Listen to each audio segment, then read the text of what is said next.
mbokk internet yi ñu ngi leen di nuyu di leen di dalal ci seen chaîne d'information leader Sénégal 7 TV di am mbégte di dalal ci entretien spécial bi ñu leen jagleel tey Thierno Lo di ancien ministre nekk njiital l'Alliance pour la paix et le développement l'APD nekk en même temps njiital coalition Aljana moom la ñu fas yéene àndal tey nag jukki lépp lu aju ci actualité nationale rawatina nag actualité politique bi mais laata ñuy dugg ci détail monsieur le ministre dañ la bàyyi nga nuyoog internet Sénégal 7.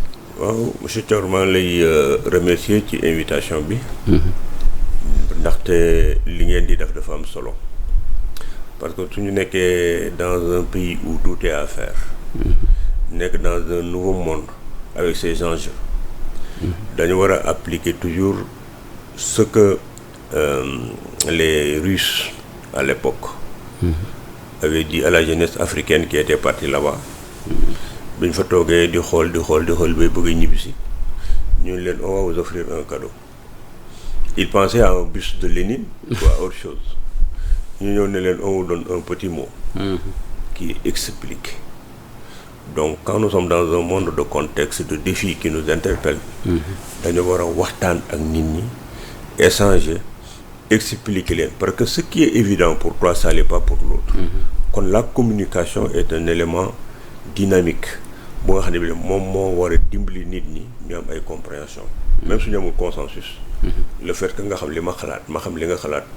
c'est des postulats en démocratie. C'est au nom de ce principe-là que je réponds à votre invitation. Merci beaucoup. En parlant de waxtaan de communication, ça renvoie un peu à ce que le président de la République lui-même doit faire ce samedi-là mooy yemoo 13 juillet 2024 mu war a def en face à face avec la presse wax ci 100 jours yi parce que bu ñu toogee ba léegi ni 3 mois lañ fi def lan ngay xaarandi justement ci déclaration boobu nga xamante ne wala sortie bi nga xamante ne le chef de l'État président de la République Bassirou Diomaye Faye war na ko def samedi 13 juillet. waaw la première chose bi nga xam ne bi moom laa ci jëkk a apprécier. mooy quand boo nekkee un serviteur de la République. ça veut dire un président de la République un ministre ñoom ñëpp c'est des serviteurs de la République. nga war a toog à un moment donné nga ni dama war a toog pour adresser wu à ceux qui m'ont mandaté. Je passe d'abord par la presse bi nga xam ne bi moom laa nekkal c'est appréciable. Il faut que les présidents prennent l'habitude de parler avec la presse pour que cette presse-là puisse transmettre li ñuy liggéey aux populations. Donc c'est un point qui est positif que j'apprécie. am na benn adage boo xam ne am na ça veut dire qu'on parle d'un bilan à 100 jours. Bon ñu ngi koy wax mais très franchement communiquer baax na mais 100 jours c'est rien pour ñoo xam ne ñu ngi soog a ñëw ci benn pouvoir. Est-ce que d'ailleurs mën nañ ci def bilan. mënuñu ci def bon bilan bi nga ci mën a def mooy lii ñu soog a def la composition d'un gouvernement les nominations ak itam nga wax leen li nga fekk. li nga fekk parce que ñoom bi ñu toogee léegi 100 jours yi je crois que xam nañ la réalité du pouvoir. xam nañ seen discours d'opposition. de conquête du pouvoir ak le discours de gestion du pouvoir xam nañ ne bokkul. choisir nañ ay hommes jox nañ leen ay lettres de mission donc war nanoo décliner une vision ak ay projections et quels sont les hommes qui doivent les porter et les animer. donc nga ñëw wax ak presse bi ci loolu ñu jël li nga jot a def ci 3 mois yi. jox ko auprès de l'opinion di nga am ay retours et ces retours-là vont vous permettre nga changer améliorer ak déglu ak xool quelles sont les compétences yi nga xam ne bi mën nañ la appuyer sans être dans un gouvernement. donc bu ñu ko xoolee mën na am quelque chose de très positif. parce que bu toogee ba wax ak nit ñi ba pare. ba yéen journalistes yi ngeen transmettre l'information. les populations vont réagir. ça permettrait peut-être même au président. Au Premier ministre qui va aller à l'Assemblée nationale compte tenu de ce retour yi mu jot mu gën a mën a perfectionner gën a mën a jël en charge avant d'être devant les députés pour wax où est-ce qu'ils veulent mener le Sénégal. Très bien ponk yi mu war a mën a aborder foofu dina bëri lool kenn ku ci ne ak sa attente mais en tant qu'observateur en tant qu'homme politique chef de parti ban point nga jàpp ne moom moo gën a urgent boo xam ne véritablement jaadu na mu indi ci ay leeral ci jàkkaarloo bi nga xamante ne war na ko mën a def su fekkoon ne tey jii de seen bi ci ponk yi nga xamante ne war na ko mën a aborder. waaw ponk yi nga xam ne bi war nañ ko mën a aborder ca bu ma président Diomaye ak le premier ministre Ousmane Sonko déglu woon. dinañ ci mettre un accent particulier. Ce pays-là depuis 2021 dañu nekkoon ci ay crises très profondes ñu gis ci suñu réew loo xam ne li mosuñu ko fi gis. ba nit ñi dem. Moi j'ai des amis qui sont dans les pays limitrophes. Au début dama leen di wax nous l'exception sénégalaise. mais xam nga lan la ma doon période boobu yëpp. Thierno vous n'êtes plus une exception. vous allez être le dernier de la classe. parce que vous écrivez des pages d'histoire yoo xam ne ñun suñu réew mosu fi am ak lu ngeen ñu mosoon rawee dépassé nañ leen. mais fan lañ sukkandiku ñoom ba jàpp ne nekkatuñu exception. mais parce que nekkatuñu exception parce que lépp loo xam ne lii dañ ko daawoon di gis ci loo xam ne lii c'est pas conforme à la démocratie c'est pas conforme ak gestion de la république du nekkin bu rafet ak ces xam-xam yi ñu amoon di nekk le devant nga xam dañuy def ay conception nit ñi ñëw di jël suñu conception dem di ko jëfe ji dañu mujj a dem ba perte ko dugg ci lenn les éléments régulateurs yi nga xam ne moom lañ amoon. ñun moom lañ mujj di yàq tariixa nekkin wu rafet bi ñu amoon. yooyu yëpp ñu mujj bàyyi ko ba pare nag léegi indi prédominance. saaga xaste xuloo ça c'est pas le Sénégal. C'est pas le Sénégal des guides religieux que nous avons connus. C'est pas le Sénégal des intellectuels que nous avons connus. C'est pas le Sénégal de la société civile que nous avons connu. C'est pas le Sénégal du mouvement étudiant que nous avons connu. parce que bu ñu waxee le temple de Thémis dafa am lu mu tekki. mais la réflexion elle est morte au niveau de l'université. L'engagement citoyen est mort et que par conséquent même nos sachants et nos universitaires à cause de positions partisanes ne disent plus les mêmes choses. Nos constitutionnalistes qui ont appris le droit, qui ont fait l'université ensemble, qui écrivent dans des revues scientifiques ont même eu des divergences dans l'interprétation du droit. La justice jàkk nañ ko lu ne les forces de défense et de sécurité ñoom itam lu ne ñu def leen ko Sénégal nekk un pays boo xam ne bi boo xëyee y a l'armée la police dans un état comme si nous avions connu des coups d'état ou s'il y a des soulèvements. Ça détruit l'exception sénégalaise et on nous le disait toujours. léegi nag bi yàlla suñu borom defee ñu jékki-jékki compte tenu de tout ce que nous avons traversé ñoom une administration très forte am des institutions très fortes nous organisons des élections en 15 jours sans aucune contestation. Ça doit nous appeler ñun yee ñu ci benn affaire. Notre code électoral il est bon. Deuxièmement, on a une forte administration. Troisièmement, on a une justice très forte et que le problème que nous avons c'est un problème de comportement des animateurs. Si les gens veulent faire correctement leur boulot, ils savent le faire. Mais suñu buggee di wuyu ci injonction du politique, c'est ça le drame du Sénégal. Le Sénégal n'a pas un problème d'institution. Le Sénégal n'a pas un problème de code. Le Sénégal a ceci. Il y a des fonctionnaires qui acceptent de faire ce que le politique leur demande. Mais si le politique, aujourd'hui, comme nous avons fait durant les élections présidentielles, que le politique veuille que ça se passe correctement, les administrateurs déroulent et ça va. Est-ce que am nga yaakaar ne ñii dinañ ko fi jëlee parce que ñoom rupture la ñu woote jubante ci 100 premiers jours yi c'est vrai que mën nga ci indi appréciation président na ci wax mais est-ce que jàpp nga ne rupture mën na ci am par rapport ak pratique yi ngay wax. Je dis que rupture mën na am parce que ñii ils sont obligés d'aller vers une rupture mais rupture ça veut pas dire que nga ñëw def comme si da nga defoon un coup d'état ou bien nga def une révolution parce que quand vous parlez de révolution ça veut dire que vous balayez tout vous recommencez. Quand vous parlez d'un coup d'état c'est le dictat. Waaw c'est la force des baïonnettes et c'est la force dans le commandement c'est dans la force aussi pour la gestion de la cité mais nag du loolu ñii dañ leen a élire démocratiquement avec un pourcentage bu mag boo xam ne bi c'est les Sénégalais qui ont voulu le changement.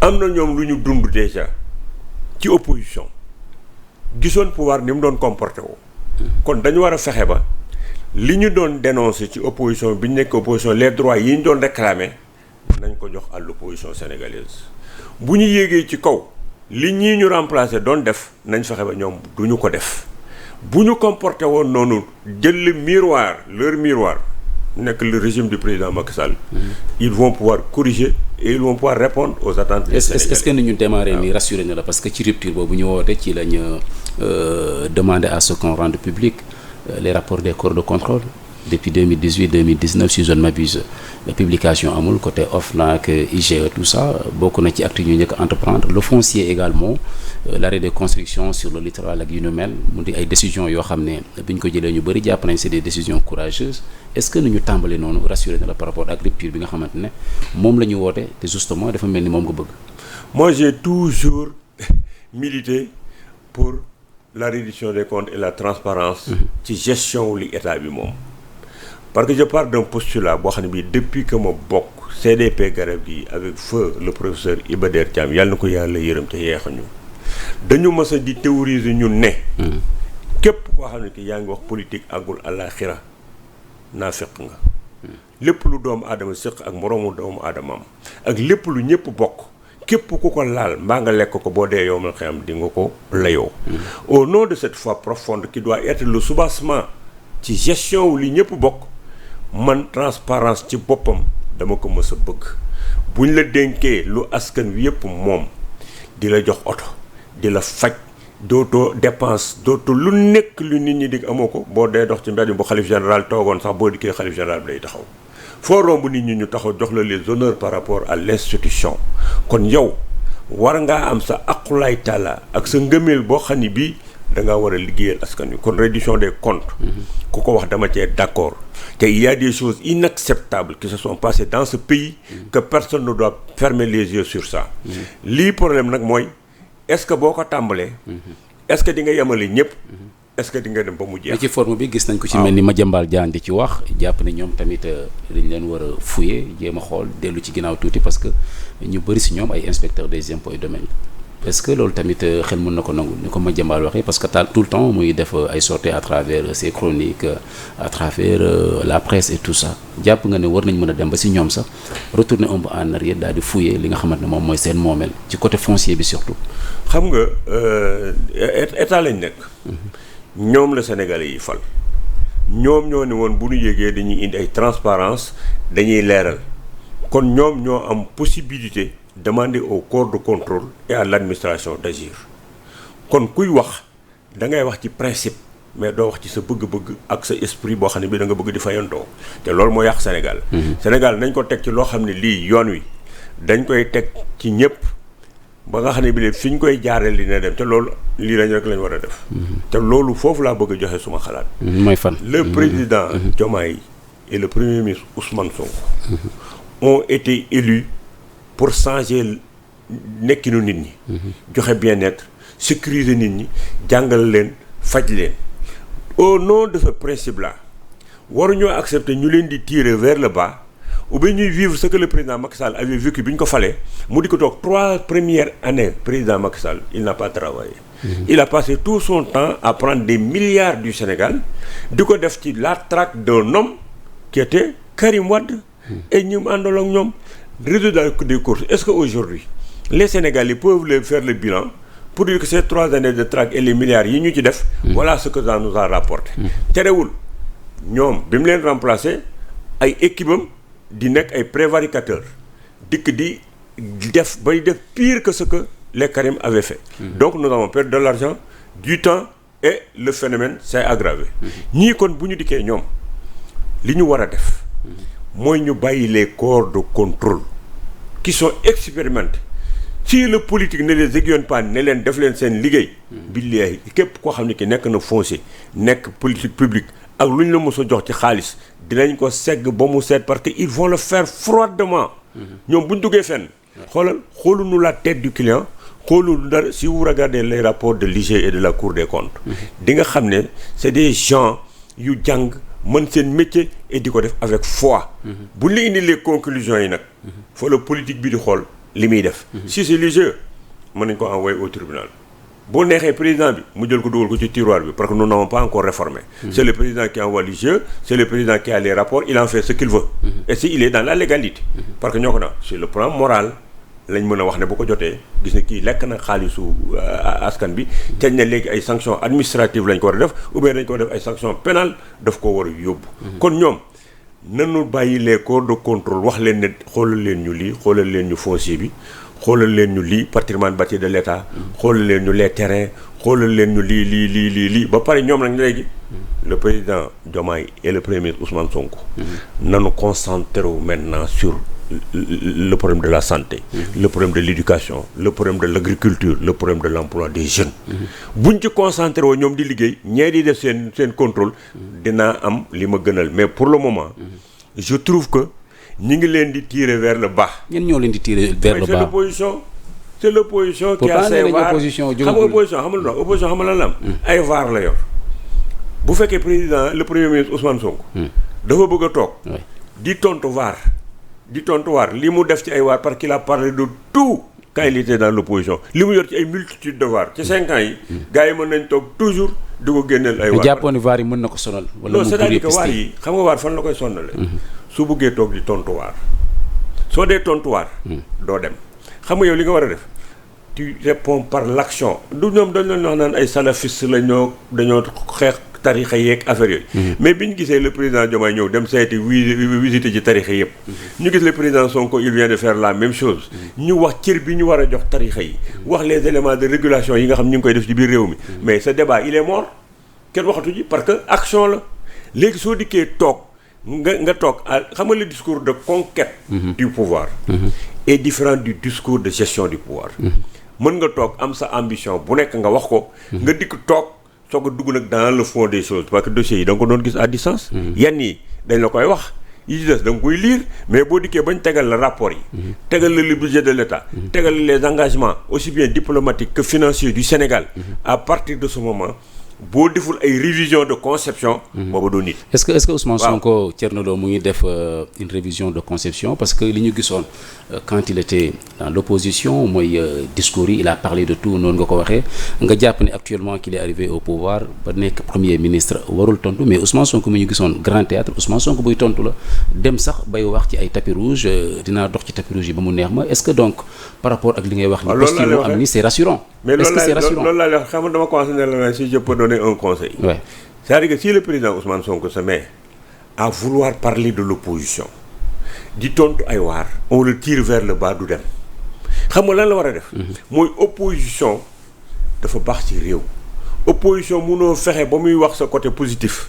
day xool tes points faibles yi nga waxoon weddi ko parce que les gens considèrent que le rôle de l'opposition malheureusement au Sénégal et plus particulièrement en Afrique c'est pas de fructifier ce qui se fait c'est pas de fertiliser ce qui se fait du nga indi xalaat pour que comme c'est l'intérêt général nañ ko def au détriment de nos intérêts particuliers nga ni boo génnee lu baax nga wax ko ñoom dañ naan déedéet duma leen jox sama xalaat bu baax damay toog di xëpp suuf léegi nag ki nga xam ne bi loolu la def comme mission boo ko ci toppee mais doo am jot pour liggéey te l'opposition sénégalaise aurait dû comprendre qu'aujourd'hui bu ñu joxe woon ay conception sur l'agriculture mais bu ko le président Ousmane Sonko appliqué mais dañ naan kii ça c'est l'opposition qui l'a proposé day payant boo demee ci ay élections parce que dañ naan ñii ay proposition lañ doon def te kii bi mu fi nekkee ba léegi seen ay proposition la doon def léegi su fekkee da nga nekk ba léegi un parti boo xam ne da nga nekkoon au pouvoir nga ni tu as fait des réalisations sur les infrastructures léegi tey li doon sa rôle mooy sa bataille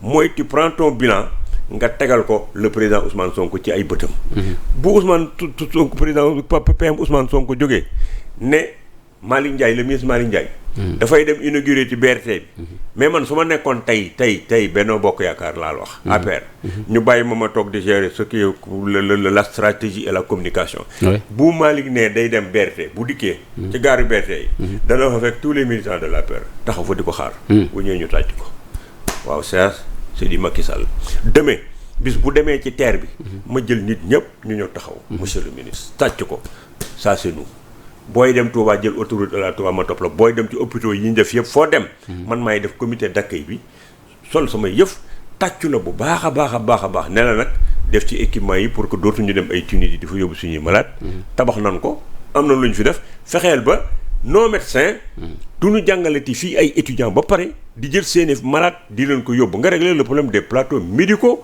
yi nga xam ne mooy problème mu Sénégal foo jëm nga dem les bassins hydro-agricoles yi nga xam ne bi leen def naa ko ministre de l'agriculture fu muy dem sama zone yi foofu man leen accueillir leen en grande pompe gis nga loolu soo ko doon def mais di nga gêner le président Sonko mais dina yomb leen may sax ne leen comme def na fi lu mel nii man terre bi ñëw naa ñu tàccu ma Macky Sall mi ngi ko yemale AIBD man danaa ko jël yóbbu ko Thiès yóbbu ko Saint-Louis yóbbu ko ci feneen ci biir Sénégal mu nekk sama projet bu nu dikkee léegi ci agriculture bi may dem ñuy dem ci bassin hydro-agricole yi di ma fa tàccu di wax Macky Sall moo aménagé lii aménagé na ko mais cultivé wuñ ko amuñu autosuffisance man ma ni leen ok il a fait, j'assure une continuité, je vais drainer l'eau du fleuve parce que nous avons une diplomatie avec la Mauritanie.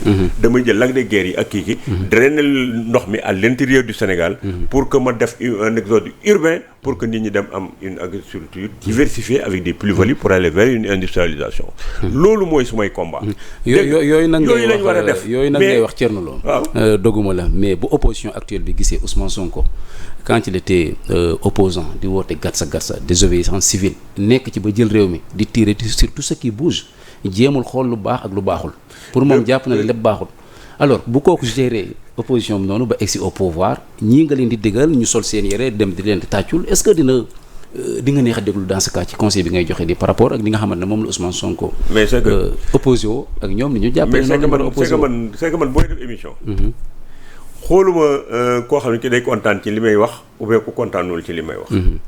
damay décliner ay principes yoo xam ne nit ku am sens. ñi nekk ci opposition bi est-ce que jàpp nga ne. di nga neex a déglu par rapport ak li ngay wax. xam nga pour ñu déglu la nekk ci opposition ànd ak yow ci li ngay wax nii. gis nga ñi nekk ci opposition bi.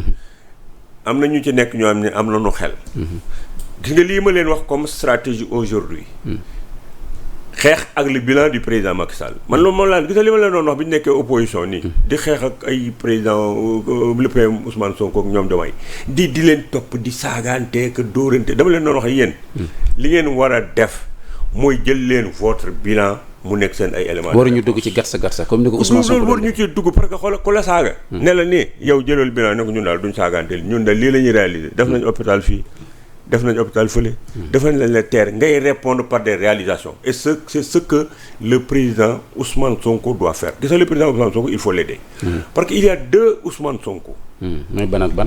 le Ousmane Sonko qui était parlementaire. nekkoon à l'Assemblée nationale. moi j'ai toutes ces vidéos et je le suivais et ce garçon était pertinent et man. dama d'accordoon ci li muy def. parce que man développeur bu ma gisee développeur gis ko am wax luy am sens. dama koy nangu bi yow xam nga ni bu baax le premier ministre Ousmane Sonko bi nekkoon Assemblée nationale. mais c'est des questions économiques la doon wax. compte tenu de ce qu'il a appris. wax ci pétrole bi gaz bi contrat yeeg bind livre. boo dikkee mu lay wax ay problème mu exonération fiscale. les multinationales yi nanga la ñuy doxee. di wax ay la fiscalité bi nga xam ne bi le ministre des finances. mi ngi toog di ko may ay nit. ak di leen may yenn affaire yi ca mu nekk une priorité de l'Assemblée nationale parce que tout ce qui est problème de fiscalité. c'est le Parlement qui doit en parler. personne n'a la possibilité de venir di réduire ak di augmenter ay prix di ko def sans passer par la voie parlementaire. il a parlé de la diplomatie. il a parlé des partenaires stratégiques du Sénégal mais un discours il a parlé de la monnaie. il a parlé de l'économie. et comme il connaissait très bien ce qui se passait parce que ñoom ils étaient au cœur du système. xoolal direction des impôts et domaines foofu da ngay xam le secteur privé sénégalais et ses composantes.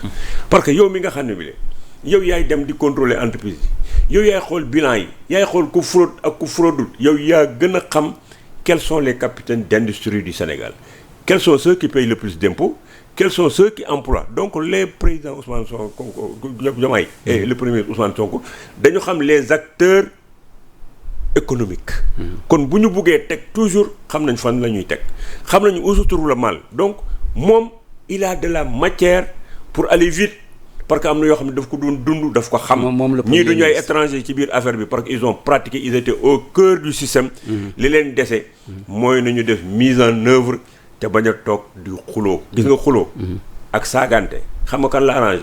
opposition en tout cas bëri na li leen opposition boobu di ŋàññee ci 100 premiers jours yi ñu fi def mooy tandem Sonko Diomaye bi ñoom sax bi ñuy battre campagne loolu lañ gëmloo Sénégalais yi Sonko mooy Diomaye mais gis nga bi ñu toogee ci plateau bi ba léegi moom ngay wax Ousmane Sonko on a tendance un peu à mettre de côté le président de la République Bassirou Diomaye Faye ba tax ñenn ci opposition yi ku ci mel ni Abdou Latif Coulibaly am na ñeneen ñoo xam ne jàpp nañ ne Ousmane Sonko dafa war a def profil bas être discret bàyyi président mu doxal alors seen ànd boobu tandem bi le fait que le premier ministre gën a affiché wu le président il est plus ou moins discret est-ce que handicap la wala atu la.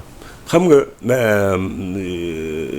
vraiment à certains niveaux des intellectuels soi-disant des gens qui ont pratiqué le pouvoir qui ont voulu toujours stabilité am ci réew mi donc suñu demee ba moom une réalité boo xam ne il faut qu'on accepte de regarder les choses en face bañ a nax suñu bopp les Sénégalais ont élu 2 personnes ah bon oui parce que xamul tax. mais loolu nan la mën a nekkee. non ni mu mën a nekkee xam nga réalité bi. parce que une élection présidentielle aussi kenn rek la ñuy fal. waaw déglu rek kooku xam nga kooku c'est les formes et sur le papier. oui mais ci papier bi ci papier bi mais boo ne deux personnes tamit. allez-y comprendre allez-y. xam nga le peuple de Pastef le président Ousmane Sonko. il était le président de Pastef. ba léegi kay moom mooy président Pastef. le président Diomaye. était son adjoint. waaw mu nekk koo xam ne kii moom mooy leader am. kooku taxaw na fii ngeen toog meetingu terrain APEX xaw ma lan Guédiawaye la xaw ma. Kër Massar. mu taxaw joxoñ ko moom Birame Souleye Diop ne ko yow la Sénégalais yi bëgg yaa war a jiite réew mi yow yaay président de la République du Sénégal te bi ñu ko doon wax yéen lañ ko doon waxee parce que booba foofu def nañ seen espoir ci moom. mais yàlla mi nga xam ne bi la nag moom mooy dogal moo ni ko kii nga bëggoon mu nekk président yow yaay nekk président. muy réalité boo xam ne bi volonté divine la. mais dans les faits président Diomaye xam na bu baax ni kilifaam bii sur le plan politique c'est Ousmane Sonko. kon war ngeen a admettre que ne des fois pour que le premier ministre Ousmane Sonko départiru ci position boobu nga xam ne moom la nekk ba léegi sax parce que moom moo yor le parti Pastef mooy président bi. mais nekkul président quand même. waaye nekkul président la maintenant sur le plan du papier. Les Sénégalais ont élu le président Diomaye et c'est lui qui a la signature du décret. L'autre, il ne fait que contresigner dans certains cas. Mais bu ko dénkee ne ko léegi nag kaay nga doxal. mu nekk ñaari nit yoo xam ne ñii dañoo am parcours moral bu leen war a téye. kenn ki toog ñëw toog wax ngeen dégg ñu ni ko bu ma la naree du ma la war ci politique ba illaa yow mil diini sama taaw yow laa ko tuddee. gis nga il faut les aider. à ce que ces courants qui les traversent et qui vont essayer de les diviser. Parce que la réalité du pouvoir, les contraintes du pouvoir, les enjeux de pouvoir, le plus souvent, mën nañoo yàq xaritoo mën nañoo yàq lu nekk. léegi nag pour l'intérêt du Sénégal ñoom ñaar bu ñu juboo bëgg a liggéey. kenn warta ñëw. di fexe di yàq. jàppoo ne li Latif Coulibaly wax doguma la je place juste un mot jàppoo ne li Abdou Latif Coulibaly wax ak ñi mel ni ñoom war nañ ko bàyyi xel parce que quand même système bi nu mel mosuñu ko dund des indépendances en maintenant. mais xam nga fi ne nii ñoom vraiment Latif c'est mon ami mais war na comprendre benn affaire. à un niveau de réflexion ak stature am moom li mu waroon a def aujourd'hui c'est de faire des productions intellectuelles qui poussent ces gens-là à s'entendre pour l'intérêt du Sénégal. Parce qu'aujourd'hui, jusqu'à preuve du contraire, amul kenn ci ñoom ku ci mën a génne un fait concret pour dire que le président Ousmane Sonko a agi à la place du président Diomaye. Parce que ce n'est même pas possible. Nos institutions sont très fortes. La Constitution et les prérogatives du président de la République, le président Ousmane Sonko mënu ko jël. C'est pas lui qui signe les décrets. C'est pas lui qui a nommé. Il a été nommé. Il a accepté d'être nommé par le président de la République. Bu ñu taxawee fii ci ay affaires, il donne le respect à l'institution qui est le président de la République. décret yi président moo koy signé fu lu muy def fi ne nii il le fait en tant que premier ministre sous ordre du président de la République. mënul da def ci réew mi loo xam li neexul le président Diomaye. Maintenant qu'on soit dans une espèce de régime parlementaire pur et dur. Ça veut dire que le président Diomaye il est président de la République. mais il a délégué ses pouvoirs au premier ministre Ousmane Sonko. dañu war a ñun ne ce régime parlementaire là ñun foofu lañu war a dem. te loolu moo gën le président de la République na gérer la diplomatie la sécurité les forces armées et la sécurisation de la nation et l'application des politiques publiques. Le premier ministre c'est le premier des ministres. Il est là pour traduire une vision. On va le juger sur ce qu'il va faire. su nit ñi doon dem di fertiliser di bëgg mu demee noonu ce qui n'empêche pas de faire les critiques. parce que man mii di wax nii. mais am naa yu bari yoo xam ne def nañ ko fi ne nii d'accorduma ci ak ñoom. comme la xoolal pratiquement le populisme. bi nga xam ne ñu ngi koy demee. ñoom ñu ngi demee populisme ba nii. non ñu ngi demee populisme parce que populisme bi ñuy demee. ça veut dire que xam nga le peuple ce qu'on appelle le peuple de Pastef. il faudrait qu'on dise à ces gens-là. que Sénégal amul ñaari Sénégal. benn Sénégal moo fi am boo xam ne bii président bi nga xam ne bii moom moo leen yilif ak seen premier ministre Diomaye la. ak Ousmane Sonko. Ils sont des serviteurs de la République.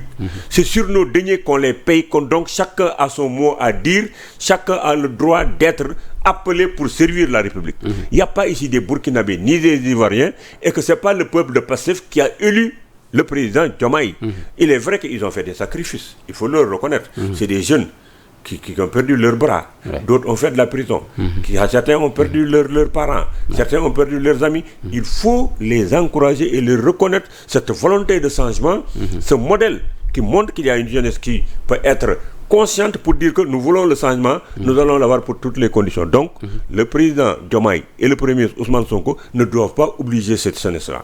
Dañ leen war a jàpp, former leen, jox leen ay métiers, à peu près conscientiser leen pour que ñu am un discours autre que la résistance. La résistance, elle est terminée. Ils sont là pour gérer les populations et il faut leur tenir ce discours.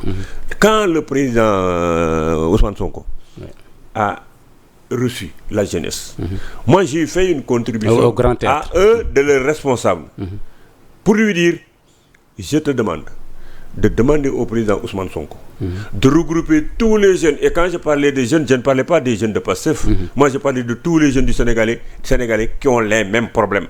Ils sont tous dans le chômage. Ils veulent être dans la production. Bëgg am jabar, bëgg dimbali seen ay waajur.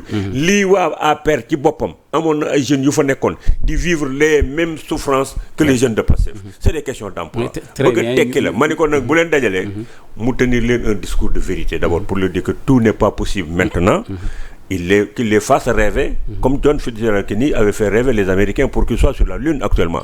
Le rêve, il est important. Mais ce qu'on a fait, mais malheureusement, la critique que j'ai faite au Premier ministre Ousmane Sonko, c'était pas l'endroit pour attaquer des magistrats, c'était pas l'endroit aussi pour parler d'une certaine façon de la presse. Bien que Yimi wax ni am na ci yoo xam ni dëgg la, mais c'était pas l'endroit. Malheureusement, Thierno, c'est ce qu'il s'est passé. Il s'est attaqué à certaines personnes, mais ñu ñëw ci leneen muy la déclaration de politique générale 3 mois après ou 100 jours tout simplement comme ni ñu koy waxee amagul ñu ne d'après le président Ousmane Sonko ou tout simplement le premier ministre autant pour moi war nañ càmbaraat lii di règlement intérieur Assemblée nationale xool disposition yi nga xam ne jëlee woon nañ ko fa gannaaw bi nga xam ne supprimé nañ poste de premier ministre pour mu ñëw fi nga xamante ne moom mooy Assemblée nationale def déclaration de politique générale mais des députés ñu ci bëri faree nag ci majorité parlementaire bi jàpp ne justement moom warul lijjante loolu dafa war a ñëw rek respecter li nga xamante ne moom mooy délai yi nekkoon ci règlement intérieur Assemblée nationale pour def sa DPG. mu jàpp ne su fekkee carence bi mu ngi des ba le 15 juillet mooy lundi bii di ñëw dina bàyyi assemblée nationale comme ni ko constitution bi waxee en son article 55 dem devant un jury populaire defee fa sa déclaration de politique générale mu mel ni blocage banque bi ba léegi ban appréciation nga am situation bi nga xamante ne ñu bëri jàpp nañu sa crise institutionnelle mu ngi waaj a dugg. Tor l'appréciation bi may def ci affaire boobu mooy très franchement. Et il est temps. Le nouveau monde bi ñu nekk nga xam ne c'est un monde de gestion. Des intérêts particuliers d'État. C'est un monde boo xam ne avec énorme défi yu ñu war a am je pense aussi le Parlement et la primature war nañoo am yeneen comportement yu dul affaire yi. Prenons le règlement intérieur de l'Assemblée. Qu'est-ce qu'ils disent? Bi ñu supprimer le poste de premier ministre dañoo supprimer disposition bi. Léegi amaat nañ premier ministre. Léegi qu'est-ce qui les empêche ak kan lay porter préjudice bu ñu incorporer waatee le premier ministre dans le règlement intérieur? Donc c'est pas des questions profondes yu leen war a diviser, c'est pas des questions qui intéressent les Sénégalais. Li leen intéresse mooy c'est des représentants du peuple. On les paye sur nos deniers. Les gens ont des espoirs ci ñoom nañu bàyyi le premier ministre mu ñëw def déclaration de politique générale. C'est un jeu de politique. Xam nga dans ce pays, les politiciens jouent et savent qu'ils jouent. Loolu lañu war a bàyyi. C'est de la politique politicienne mais du mujj fenn. Le président Ousmane Sonko su ma nekkoon conseiller gis nga ba mu waxee ñu ni ki laa ko naan demal assemblée. da nga jàpp dafa waroon. li ma la mën a waatal bu dikkoon assemblée nii. man xoolal gis nga. xalaatoo ne motion de censure mun na dal ci kaw. benn motion de censure man député APR yi am na ñu bari ñoo fa xam. yoo xam ne gis nga président Ousmane Sonko ñëwoon assemblée nationale. ñu waxtaan kenn mënul leen a. mais Thierno bul fàtte ne nag bi Amadou Ba ñëwee. kenn mënul leen député yi fari ci yéen door nañ ko motion de censure aussi motion de censure ci ñenn ñu ma fa xam. yoo xam ne yii pour que ñoom une majorité pour la motion de censure dina ci am problème. te comme je les connais. Comme je les connais. lan nga bëgg a wax foofu au juste. dama la bëgg a wax dafa APR. il faut que les gens di bàyyi di gis un groupe de personnes. ñu defe ne ñëpp c'est des pourris. daf ci am ñu baax am ci ñu bon. daf ci am ay républicains au vrai sens du terme. c'est pas parce que bokkoon nga ci benn majorité que yow da nga pourri parce que da ngay bokk ci majorité amoo pouvoir de décision da ngay bokk ci majorité di subir une loi des directives ay principe mais ça veut pas dire que c'est tous des pourris. Il y a des patriotes qui sont là-bas que je connais. mais motion de censure aussi maanaam motion de censure droit bu leen constitution bi may la aussi. mais déglu ma la bëgg expliquer ñoom am nañ droit def motion de censure. mais moo pourri bi nga expliquer par rapport ak la motion de censure aussi. non la amuñu droit dama la ne. motion de censure. xam nga il faut nga am ñu koy wote. dama la ne buñ ko defoon. bëgg koo wotelu di nga gis ay députés de Benno Bokk Yaakaar qui vont pas voter la motion de censure. te bu ñu demoon fële quand il s'agit de voter le budget là la déclaration de politique générale dinañ ko voter ce qui va se passer mooy le débat va être dur. parce que le président Ousmane Sonko la mu doon wax ci biir assemblée nationale ak promesse yam doon def ak ñii seen bilan bi ñu yor. gis nga déclaration de politique générale bi mais day nekk déclaration de politique générale boo xam ne day neex trop. parce que il va y avoir un débat de programme. les gens là ils vont parler de leur bilan.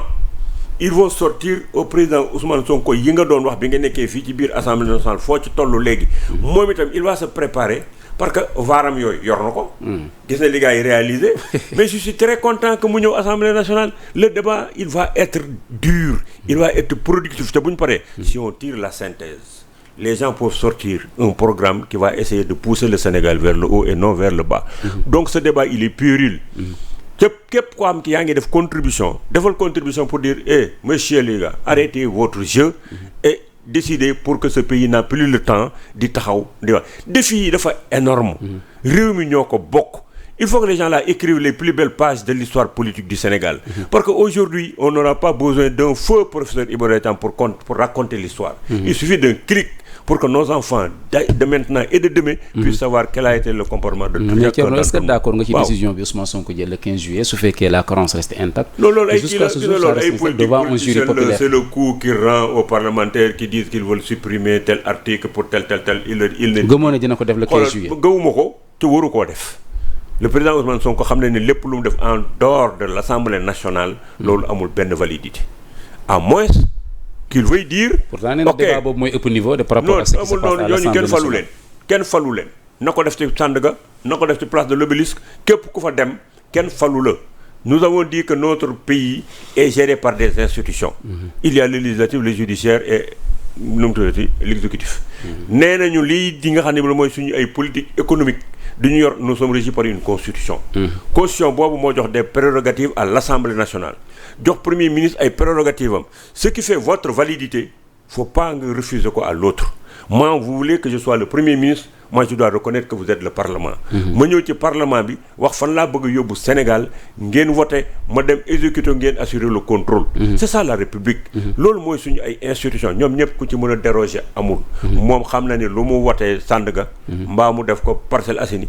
amul benn validité. ni mu jëlee décision boobu pour def ko noonu la député majorité bi jëlee décision ñoom tamit pour dugal proposition de loi pour mun a empêcher au président de la République l'article 87 bi permet le président mu supprimer mu dissoudre assemblée nationale. xam nga ñoom vraiment man mënuma bokk ci parti boo xam ne dama nekkoon ci benn majorité.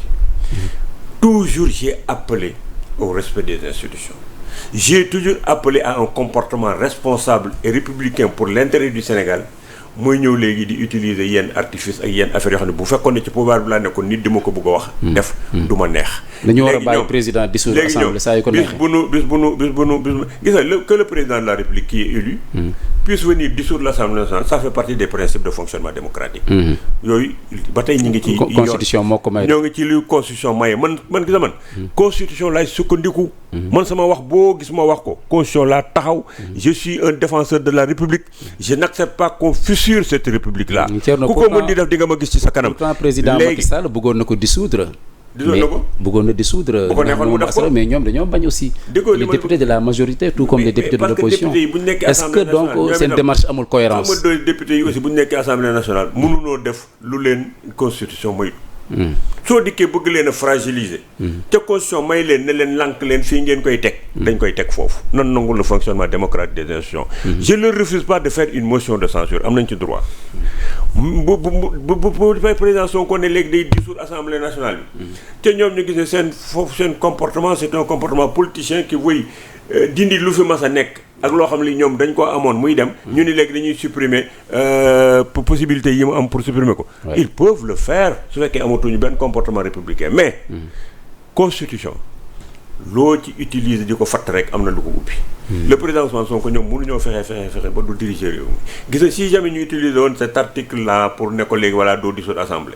Mais il peut diriger. Supprimer l'article 87. il peut diriger le pays sans eux.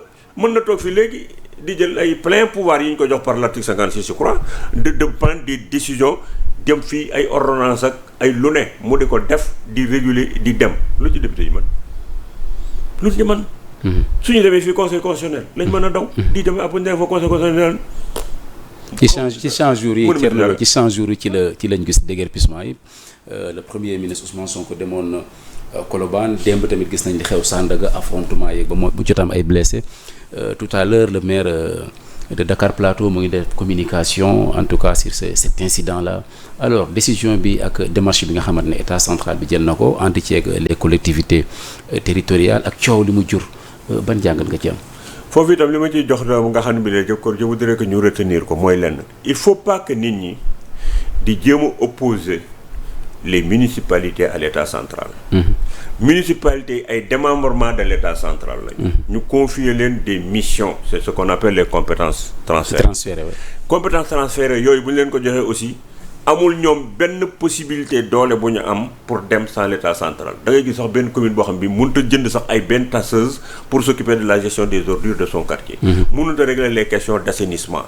mënut a def ay formation mënut a def dara dañ leen jox ay appui budgétaire yoo xam ne ci la ñuy mën a dem te it l'état central par les collectivités les autorités administratives siège au niveau des conseils et mooy yor les droits de validation. Donc il y a benn soupape de sécurité seen kaw. Donc ñooñu dañu bokk lu ñuy def. Le problème des déguerpissements l'occupation de la voie ak dem fekk beneen borom magasin bu toog nga ñëw lal ci kanam magasin ak itam ngay toog di kii chaussée yeeg affaire yooyu ñun ñëpp dañu am consensus ci affaire boobu. ne ku ko def war nañ ko dindi teg ko ci yoon parce que lii sa droit. bu mu xam keneen droit am. te dañu am sax ñun ay affaires yu ñu gagné au début xam nga da nga daan fekk benn mécanicien mu nekk ci benn endroit. nga wax ko mu ne du ma fi jóge mais léegi mécaniciens yi li ñu lay wax mooy soo ma fi jëlee foo may yóbbu marchand ambulant bi danaan boo ma jëlee fii foo may yóbbu et ça bi ma yoree secteur boobu réussiroon naa ko. parce que quand la DSCOS ñëwee di fekk mécaniciens yi nekk fii mu leen di yëkkateeg affaire mais dama dem conseil des ministres. J'ai dit au président Wade. Attendez avant de déguerpir quelqu'un da nga koy wutal fu mu jëm. ba Wade ne il a parfaitement raison il a dit à la DSCOS arrêtez-moi les déguerpissements là et on va trouver des endroits pour les loger. boobu le ministre Adama Sall. qui était le ministre de l'urbanisme mais il avait donné des terrains ñu joxe ko Dakar joxe ko Sine Saloum joxe ko fu nekk on nous avait donné des terrains. pour que ñu dem def fa ay garage moderne yóbbu fa mécaniciens yi il était question aussi ñu dem les tabliers là et les marchands ambulants qui sont ici là ñu wutal leen ay kiosque parce que nit ki pour que nga formaliser ko la formalisation commence d'abord pour que kiy dox yor kees di dem nga sédentariser ko jox ko déjà boutique cantine B52 à la rue Rafanel nga xam ne bu demee ci institution de financement dina ne kii kat ba ma ko soxlaa su ma demee ci cantine B52 qui est à la rue Fleurus. dinaa ko fa fekk am na donc benn cantine bu mu mën a nekk mu nekk un élément au niveau d'une banque pour que ñu mën ko financer. donc nit ki bu fekkee ne day dox bu xëyee tey parcelle. ëllëg ma nga Guédiawaye ma nga fee yow boo ko lebalee sax boo koy wër foo koy fekk. donc la sédentarisation dañ ko doon def man maa yoroon le secteur informel. mécaniciens yi dañ leen wutal ay garages modernes teg leen fa ñu organiser leen parce que. C'est des structures qui sont organisées. Quand vous prenez un garage, da ngay fekk un tôlier, un peintre, un électricien, un soudeur. Qu'est-ce qui reste? C'est que comme oto yi léegi dañoo nekk ay process. da ngay jël un garçon qui est formé en informatique nga dugal ko fa. nga boole caisse à outils mécanicien bi bu tôlier ak plomberie bi def ko benn espèce de GIE. déjà am na tur am na vocation am na référence. am na foo ko sédentariser. su ko defee léegi mu mën a dem wuti ay structures de financement.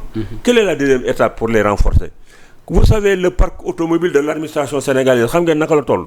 Allez dans chaque garage vous trouvez des véhicules de l'administration yu nekk foofu def fa at yii def fa ay weer parce que y a pas une organisation pour gérer le parc automobile de l'État du Sénégal. soo ko defoon léegi nga lancer leen ñu def ay compétition yore l'entretien du parc automobile de l'État quand je dis État xam nga c'est tout démembrement. c'est déjà un marché nga former leen les forages du Sénégal qui ont des forages qui tombent en panne, des moteurs, nga jël leen ñu def la maintenance des forages. Parce que c'est le manque d'entretien qui fait que les forages tombent en panne. C'est le manque d'entretien qui fait que les véhicules de l'administration s'usent. Gars yi gaawantu di leen réformer di leen def devant un mécanicien il peut avoir des véhicules de l'administration dans son garage. Il y a pas de suite. oto bu bokk ak moom boo dikkee mu wekk ci. defar bu ko defee l'administration di jënd ay véhicules. Quand j'ai été ministre de l'environnement xam nga ce que j'ai fait. Je suis venu, j'ai demandé qu'on me reporte tous les véhicules yi nekkoon ci garage yi. biñ ma ko joxee. ma réparé ci xoolal 20 véhicules. J'ai équipé même mes conseillers techniques qui n'ont pas droit. Au véhicule. Parce que les gens là même secrétaire yeeg yëpp sax dama leen joxoon ay oto. parce que man maa réparé oto yëpp. mooy véhicule yi nekkoon en panne quoi. waaye yi nekkoon en panne ci garage yi. dama woo le responsable du parc man kon na nga ma defal la situation de tous les véhicules de garage yi ngeen di liggéey bi ma ko indilee ma xool yii ay crémaillère moo leen fa téye. yii ay lémoté ma réglé ko. Le problème de Ama Sénégal bi ma ko doon def. Ama Sénégal da ngeen doon toog gis leen ñuy grève. chauffeur yi. mais fii laa xëy ñu dem dugg si benn conteneur 40 pieds. ne dañuy def grève de la faim. ma ne damay dem foofu ci conteneur bi gars yi ne ma même suñu da ngay dem foofu man leen damay dem ci damay dugg ci conteneur. ma ñëw bi conteneur ma dugg ci biir. ñuy yuuxu ci biir di mbëkk kii bee ko man leen ne dal leen man ragaluma leen. sama liggéey laay def. dama leen di poser question. yéen lu tax ñu ne ma way parce que ñun Ama dafa taxaw léegi kenn fayatuñu man leen ana seen directeur technique bi. ñun ma mi ngi nii man ko jógal kaay ñu dem. kaar yaa ngi fees del fii ci boru piste bee ci cun bi fa lañ nekkoon. gis nga bu ma doxee ak moom. man ko oto bi lu ci nekk mënoo pare-brise c'est des véhicules de même marque. man ko bii lan la pare-brise. man ko mën na ko bii lu ci yàq. mun ma kii ay roue la amul. mën ko bii la ne mënoo moteur bañ ko defee ba pare. man ko léegi. wekkil pare-brise bi defal ma fii jëlal moteur bi defal ma fii 20 véhicules laa defal. xam nga boo amee parc 20 véhicules. ma jox leen benn concession du plateau. ne leen léegi nekk leen un concessionnaire. pour travailler sur le plateau.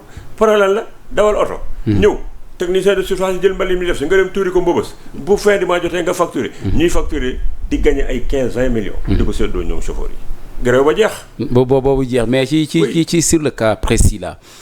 bi waral coow léegi. est-ce que jàpp nga dafa am ay relents politiques parce qu'on parle de sabotage dégg nga. la sortie du ministre. du maire de Dakar Plateau. foo gis Sénégal. de tout le temps les gars de l'opposition sont derrière les mouvements d'humeur des gens. da nga jàpp ne li xew démb opposition ñoo ne ci ginnaaw manifestation. opposition moom bu sañoon fi ne nii bu ñu xëyee. booy yëpp nekk ci mbedd yi. di sànni ay xeer comme ñoom Ousmane Sonko doon defe ñoom Ousmane Sonko bi ñu fi nekkee fii. duñ gis lenn lu positif ci président Macky Sall. terre bii ngay gis ni yàq nañ ko lu ne ca tey jii keroog ba ngay gisee fii BRT bi Malick ngi dugg ci biir BRT bi. di def discours d'extension di saluer c'est normal c'est la continuité de l'État. dem ba France bu duggee ci terre bi boo liggéey itam bu duggee ci terre bi dina ci dugg dem AIBD. daan ne voilà la gare de AIBD et cela def un discours d'homme d'État. parce que moom moo ko yor léegi. bu paree day toog daan ne waaw terre baa ngi nii daañu ko yóbbu Thiès daañu ko yóbbu Saint-Louis dina dem ba Ziguinchor dina dem ba Kamba dina dem ba Kolda woon France kay di xool li des ci raab yi tàccu léegi dem na wuti ay oto ñëw c'est ça la République c'est la continuité y a pas une rupture elle peut être une rupture positive dans la démarche. mais c'est pas une rupture dans les projets. projets yi fertiliser ko nga mën a def defaraat ko yokk ko mais c'est notre argent pourquoi Macky Sall n'est pas parti avec le TER et le BRT au Maroc. parce que moomu ko. avion bi moomu ko. suñuy yëf la ñoom nañ ñëw jël ko te ñu yee seen peuple bi ne leen vous n'êtes plus dans la résistance. vous êtes dans la gestion du pouvoir. bu gaa yi dee saaga ka xasee ka génnee waar yéen dimbali leen ñu. pour que ñun ñu gën a mën a liggéey loo xam ne waar yooyu ñu doon def kenn dootuñu ko def. et que les Sénégalais am de l'emploi. et que le moment la chose la première bi le premier ministre Ousmane Sonko doit régler. c'est que ce pays il est à l'arrêt. Aujourd'hui il y a un danger. boo xam ne ki lay guette. te buñ ci deful attention. le pays est à l'arrêt laa wax. à l'arrêt sur le plan économique. parce que un pays bu nekkee à l'arrêt. ça veut dire que si vous ne faites pas la part des choses. Si nous prenons l'exemple du foncier. Moi je suis d'accord que le problème du foncier est un patrimoine commun. Il y a des gens qui se sont enrichis de façon illicite.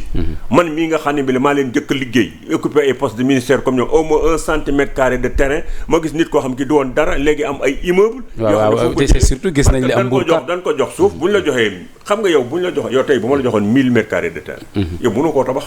mais dama lay jox 1000 nga jaay 500 tabax 500 yi. c'est comme ça que les gens ont enrichi ñi ngay gis fii parce que ku ci mën a def immeuble ñoom amut mais bu ñu la joxee 2000 mètres carrés nga jaay 1000 mètres carrés mais da ngay daal di mën a tabax yeneen 1000 yi ci des mais kooku c'est injuste ku ko def dañ la war a jàpp nangu ko. kon kay bu pays bi nekk à l'arrêt sur la base de ça aussi jar na ko. li may tuddee arrêt bi mooy soo dikkee di contrôler loolu. mais le foncier bi nekk sur Mbour ak bi nekk ci Petite Côte mais ñi fa nekk yëpp c'est pas tous des fraudeurs. Il y a des gens yoo xam ni dañu jënd seen ay suuf légalement état joxu leen ko.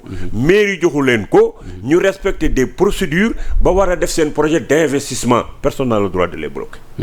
te li ñu def nga arrêté loolu lépp mais ki nga xam ne bile dafa respecter jaar CCOD. ba CCOD jox ko ba président de la République signé un décret mu am un bail. dem ci banque am amoon un projet di ko def dem foofu ñu jox ko lebal ko xaalis. mu war a fay ay travailleurs war a rembourser sa dette. parce que y a quelqu'un qui est un tordu. boo xam ne bii dafa sàcc dafa mbuxum nga dikk léegi booleendoo ñëpp dugalaloon ci benn saaku. c'est pas normal. bloqué ñu dem ci beneen ponk. non attends ma terminer ci benn affaire bu gaaw rapidement li ñu dese ci temps moo bëri Thior xam nga y a un danger. toutes les grandes entreprises du Sénégal. qui travaillaient sur des projets routiers et des trucs comme ça, qui avaient même des chantiers financés par la BOAD et la banque. Aujourd'hui, les grandes entreprises sont sur le point d'envoyer leurs agents en chômage technique. Tous les chantiers ont été arrêtés. C'est grave ça. Yéen dama bëgg ngeen dem defi investigation au niveau des grandes entreprises. Moi, je suis un pur produit du secteur privé. Lu ma leen jox fay leen ko bon. Aujourd'hui, la dette intérieure a plombé les entreprises privées du Sénégal. Ñi ngi nii arrêté nañu tous les chantiers. boo demal nga laaj route yi ñu doon dafa kërëb tous les chantiers ont été arrêtés parce que l'État ne paye pas les entreprises. waaw ba pare y a des projets qui étaient financés par la Banque mondiale par la BOAD. xoolal ñi ngi nekk ci bureau ministre de l'économie des finances c'est pas l'État du Sénégal qui a financé. c'est la BAD la BOAD qui ont financé des projets. mu nekk ci bureau ministre bi. Au lieu que mu def ko pour que entreprise mën a dem def liggéey bi ak continuer seeni travaux. mais tout le monde se dit à l'administration croiser les bras man kat nee nañ mën naa taxaw. le premier ministre Ousmane Sonko nee nañu taxaw man xaw ma fu ñu jëm donc du ma bouger nga plomber économie les DAGE ne travaillent plus. les gens qui avaient des petites et moyennes entreprises doon liggéey foofu amatuñu marché ñi ñu war a fayuñu leen. les entreprises ñu ngi souffrir. Essoufflement bu garaaw lañ nekk léegi nag. nit koo xam ne say chantier taxawal nga ko. amoo loo fay sa personnel. mais tu fais ce que le code du travail te permet. tu les envoies en chômage technique. chômage technique lañ leen di jëmale ba pare bu banques yi moom. xam nga fi ne nii ils ont bloqué les entreprises. mais les banques avec les agios les trucs comme ça ñoom ñu ngi débité soo paree une entreprise peut même sa marge bénéficiaire mu dem perte ko. parce que yow yaa ko plombé. mais même presse bi ñu ngi jël wàlla mais au moins ils sont en train de négocier quoi. non presse bi moom li ñu nekkee xam naa li ñu am nañu ay coono man ci laa bokk. am nañu ay problèmes. mais c'est-à-dire que toujours est-il que les impôts il faut les payer. mais su fekkee da nga am redressement fiscal. mbaa nga am ay retard. toujours les textes permettent des choses yoo xam ne nañ koy appliquer ci coow du jib man quand je suis verbalisé damay dem au niveau de la direction des impôts et domaines je demande un moratoire ñu jox ma moratoire bi ma koy jéem a fay parce que ku laaj moratoire ñu may la ko fii institution sociale ak institution fiscale foofu demander moratoire ñu may la ko même le code des douanes suñ la jàppee ci fraude douanière ba rek boo paree may la nga transiger soo transiger wul boo demee il ça lit le juge da ngay dem rek mu dóor le mandat de dépôt mais on est dans un pays organisé on est dans un pays boo xam ne ku si nekk sa droit mën nga ko jël mais lii nga xam ne bi la moom moo am ci fi ne nii kenn xamul noo ciy def mooy le président Ousmane Diomaye ak le premier ministre Ousmane Sonko ni ñu bloqué le problème de l'économie parce qu'ils veulent la transparence ñi ngi créer du tort à des gens qui n'ont rien fait ku deful tooñul da nga ko war a bàyyi mu jouir de ses biens mu dem le foncier dont il parle là nañu dem jusqu'au bout. Très bien. Alors li ñu dese ci temps bëriwul Thierno on aborde un autre sujet mooy la question des inondations avant nawet bi gis nañ ne Ousmane Sonko jiite woon na en tant que premier ministre un conseil interministériel ñu développé 22 mesures yoo xam ne bëgg nañ ko jël ci wàllu prévention ak gestion malgré tout ça après les premières pluies li ñu gis mooy inondation bi ci gën a fës mooy li am Kaolack alors chaque année pour chaque régime c'est des centaines de milliards n'est-ce pas des milliers de milliards la ñuy teg sur la table justement pour régler donc la question des inondations et le phénomène reste intact alors lan moo waral loolu. xam nga li ko waral. xam nga yi Axel Kabou disait que bon si l'Afrique refusait le développement mais ñun on refuse tout on ne veut pas avancer on passe notre temps à faire des répétitions à faire des piétinements te duñu régler problème bi xam nga le problème des inondations gis nga tubaab bi ñu fi nekkee dañu régler ay affaires yu bare ñun bu ñu dikkee ñun ñoo koy détruire tubaab bi dañu régler woon le problème des inondations xam nga lu ñu defoon dañu créé woon ay zone de captage soo demee par exemple booru ay Mbour yooyu Thiès pourquoi Thiès di inondé parce que Thiès dafa nekk ci bas-fond xam nga bu Thiès nekkee ci bas-fond wala mu def nii ndox bi bu dikkee lépp day ruisseler dem Thiès mais xam nga ñoom lu ñu defoon c'est pourquoi ils avaient gis nga classification forêt yi nga doon gis nii les carrières là yi gars yi def booru ci zone Thiès beeg yooyu di ci exploité bu ñu paree bàyyi fa ay creux ay ndox ñëw di fa dugg ay boy ay foofu da bëri na fa jamono ji ay mala di fa daanu ay kii mais ci temps tubaab bi ak li code de l'environnement expliqué loolu warul nekk mais dañ koy bàyyi noonu parce que su fekkee da ngaa ñëw excaver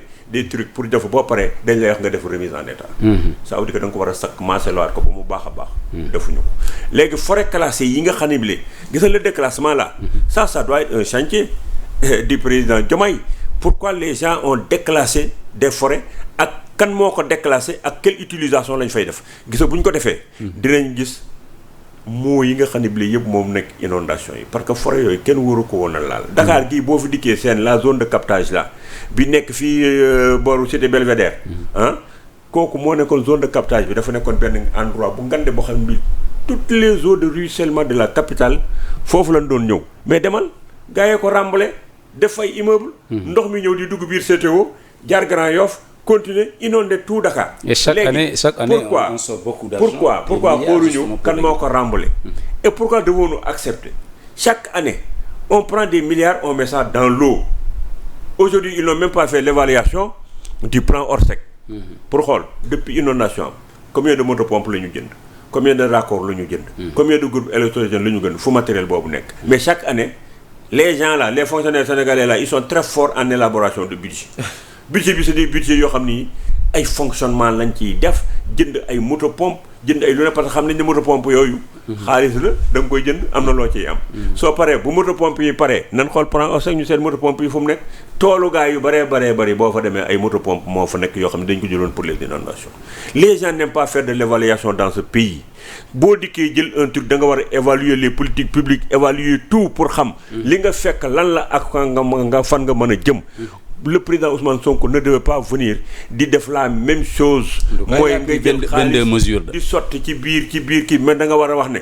mais milliards yi may sotti et combien de milliards depuis le temps de Wade mais quand même Thierno laaj naay audit ci enveloppe 60 milliards au programme Divili xam nga loolu man bañ ko doon def AFD dem Saint-Louis ci laa defoon benn calcul pour ne leen bind dama bindoon mu ne leen gis ngeen loolu ngeen di def ay les Français là qui vous trouvent là-bas moi j'étais le ministre de l'environnement ça ne servira à rien ils vont amener leurs entreprises bu ngeen di ko foofu vous essayez de faire des murs les murs ne règlent pas le problème de la protection côtière la protection côtière soo ko amee à des endroits da ngay dem dugg en mer récupérer ji des superficies pour éloigner la mer dégg nga mais doo dikk fekk ngay def ay mur téywul ndox téywul protection côtière man ma waxoon ko dégluwuñ ma ñu di ko defati fii booru Rufisque ci booru Thiawlène bi ndox mi ñëwee dem dugg foofu jël cimetière yi laa leen ne woon mur yi amul et puis j'avais mis en place un programme de la protection côtière de Dakar jusqu'à Saint-Louis financé par les bailleurs de fonds ba ma defoon ci une première réunion ba def ko ñu ñëw ne ko ñukk parce qu'on n'assure pas la continuité dans ce pays vous ne pouvez pas régler le problème des inondations en le faisant par parcelle parce qu'à chaque fois que vous bouchez un passage ndox mi day continuer wutaat beneen yoon continuer donc il faut le faire sur le long de la côte ñu defar ko defuñu ko inondation yi ci boppam ñii ñoo boucher les voies d'eau ñoo ko boucher ñoo def ay déclassification de forêt déclassification de zone bu ko defee léegi zone de captage yi ñu fi tubaab yi bàyyee loon ñoom ñoo ñëw yàq ko dem dëkk ji te loolu il faudrait que nga xool depuis Abdoulaye Wade ba léegi milliards yi ñu ci def mais ça peut construire une ville aujourd'hui les zones non aedificantes munoo fexe ba du fees ak ndox on a des superficies qui sont ici ñu koy jox ay promoteurs ñu ciy def du n'importe quoi dañu war a dem foofu def fa ay cité décente man doon naa ko def maa ñëw fii jël benn hélicoptère photographier les zones qui étaient inondées ma xam ñi ci nekk étage ñi ci nekk rez-de-chaussée bëgg leen a tabaxali ay kër pour déménager leen les gens ont préféré au lieu de déménager les populations les laisser ci fi ñu nekk di def ay raccords ak ay motopompe parce que fa la xaalis ay motopompe waaw ñu lekk nañ milliards yëpp nit ñaa ngi toog fii di am ay inondations. on attaque le dernier point Thierno muy la médiation entre la CEDEAO et l'AES maintenant sa confédération la le président Bassirou Diomaye Faye bokk na ci médiateurs yi moom lañ jàpp ne war na mën a fexe ba lii di le Burkina Faso le Niger le Mali ñëwaat encore dans les rangs de la CEDEAO ndax mission buy yomb la ci yow wala dina xaw a métti. mission bi mën na yomb mën na métti parce que il faudrait que le président Diomaye règle définitivement une chose. mooy la. avant que muy nekk au pouvoir. dafa demoon am ay alliance avec des gens qui étaient dans la résistance par rapport à des partis au pouvoir. loolu di découlé ba ñu dem mu am un coup d'état militaire. Et des fois dans certains pays vu le comportement de certains dirigeants africains ou bien d'une certaine élite qui était là tout simplement pour servir les intérêts de la métropole française, il était normal que des fois les coups d'état sax am foofu pour que ñu def leen donc tous les coups d'état ne sont pas mauvais. Mais ñoom bi ñu demee ba ñëw aujourd'hui ñu élire leen de façon démocratique. Ils n'ont pas fait de coup d'état. Ils n'ont pas fait de révolution. C'est le peuple sénégalais qui a voulu le changement fal leen kon dañu war a xam ne bokkuñu ak ñële même suñu waree maintenir ay relations seen diggante nañ xam ne bokkuñu mënuñoo bokk vision de l'Afrique mënuñoo bokk vision du monde. Ils n'ont pas le même peuple, ils n'ont pas les mêmes ambitions et les mêmes prérogatives. Première chose à régler. Deuxièmement, la diplomatie sénégalaise ak le Sénégal en tant que tel moo tax fu mu dem ñu jox ko ay cër parce que si on laisse nos diplomates ñuy fonctionner ils peuvent régler tous les conflits. beneen bi jëlee ko la CEDEAO est un ensemble qu'il faut garder et qu'il faut fructifier. Il est vrai que c'était un club de chefs d'État et son mal profond c'est que les présidents qui y étaient répondaient suivant les injonctions de la métropole. C'est Macron qui a amené tout le bordel que nous avons connu parce que ñi ñu am ay njiit notre élite africaine que j'appelle les Africains choisis pour di def li métropole ba bëgg ñoom ñoo fi nekkoon di dem sous la dictée de Macron. La dictée de Macron c'était tout simplement de continuer à réguler l'Afrique.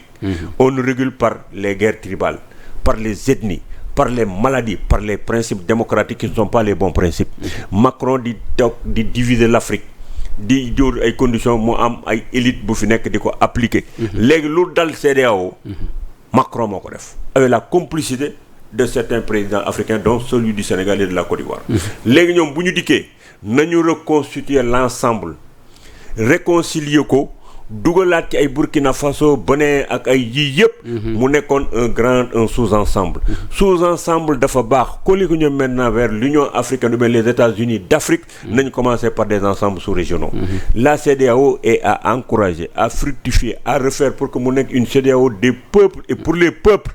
te bu bañ a nekk un club de chefs d'État yoo xam ne dañuy voter li leen di tax ñuy pérenniser ak di répondre en pensant que c'est l'Élysée ou Matignon moom mooy fal nit ñi alors que c'est le peuple qui est le socle sur lequel ci la ñu war a adossé wu kon le président Diomaye c'est une mission très difficile.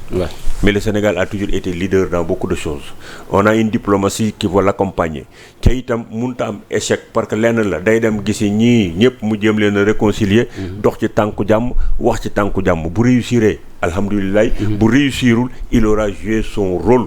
Mais qu'il se départisse de ceux qui fonctionnent sur la base de coups d'État. Merci beaucoup Thierno Lo temps bi jeex na. Ça a été un plaisir quand même de vous recevoir, de vous accueillir ici sur le plateau. ma bàyyi la nga placer un dernier mot. te di la remercier rek parce que Sénégal moom toll nañ ci foo xam ne fii liñ ci war a wax bëri na trop. sur le plan de l'économie mais je lance un dernier message. C'est de demander au Parlement mu jël ay dispositions parce qu'ils ont toujours été pour les consensus. nañu wut un consensus pour permettre au Premier ministre Ousmane Sonko mu ñëw. bu dikkee ñu poser ko les bonnes questions pour l'intérêt du Sénégal, ça c'est la première chose. La deuxième chose, je demanderai au président Diomaye et au Premier ministre Ousmane Sonko la transparence baax na ci réew mais bu régler une injustice en créant d'autres. nañu def la part des choses bàyyi économie mu dem. et que léegi li leen di dimbali aussi mooy. ils ont des problèmes avec les jeunes. Les jeunes là il faut les former parce que mënoo jox métier ko amul formation. Il faut les former. Il faut donner au secteur privé ces possibilités de fonctionner en payant la dette intérieure. En signant les marché qui sont au niveau du ministre pour que le secteur privé mën a liggéey parce que secteur privé mooy employé ay nit. Donc il faudrait que ñu def yu mel noonu pour que réew mi ñu mun ko yóbbu ci kanam mais le blocage de l'économie dafay indi ay nervosité nit ñi gën a mer Sénégal koo wax fi ne nii ku dul ku gor goo gis sax mi ngi tàllal loxoom léegi. parce que tàllal loxo ak ñaan kenn bugg ko mais léegi ñi gore woon sax ñi ngi tàllal seen ay loxo kooku ku leen ko wax moo am. ku leen ko waxul moo am. ci ñun ñi nga xam ne nit ñi dañuy ñëw ci ñun xam nañ ko y a des gens boo xam ne dañ leen privé de leurs droits en bloquant leur dette téye seen foncier te ñu nekk dans la légalité yooyu il faut ñu def la part des choses pour que ku ci nekk nga mën a gis sa bopp parce que créer de l'injustice c'est pas bon te bu ñu continuer muy couver comme ça dana indi benn explosion te itam am nañ ay possibilités il faut qu'il crée des parcs urbains à l'intérieur du Sénégal ça crée de l'emploi il faudrait que ñoom auprès de la grande muraille verte yóbbu fa jeunes yi ñu dem foofu di liggéey ñu leen di fay le président Ousmane Sonko j'ai vu Abdou Mbow qui dit que le président Ousmane Sonko avait dit que dafay jël jeunes yi liggéey leen di fay ay 150 000 est-ce que xam nga bu jëloon jeunes yi tey di leen fay ces salaires de 150 000 ils vont aller dans la grande muraille verte faire du reboisement ñu jàngal leen ñu def élevage wut fa ay tool sax ci nawet bi booy yi dañuy am ressource c'est ça qu'on appelle l'exode urbain kooku nañ ko def li ma la wax ci parc urbain aujourd'hui on respire le désert à Dakar mais dans chaque quartier boo fi defoon ay jardin ak ay toboggan ak ay gare jël ay jeunes du quartier ñu toog di ko def nga def waaw léegi PME yi PMI yi mais c'est AGETIP day dikk jox la agrément jox la marché wax la ñaata nit nga fay employé boo ko defee jël ay chantier jox la ko mais il faut qu'on prenne l'argent endetté wu même s'il le faut pour régler des emplois pour les jeunes vraiment maa ngi lay remercier merci Thierno di la sant di la gërëm yow tamit di rappeler ne ancien ministre nga nekk en même temps njiital parti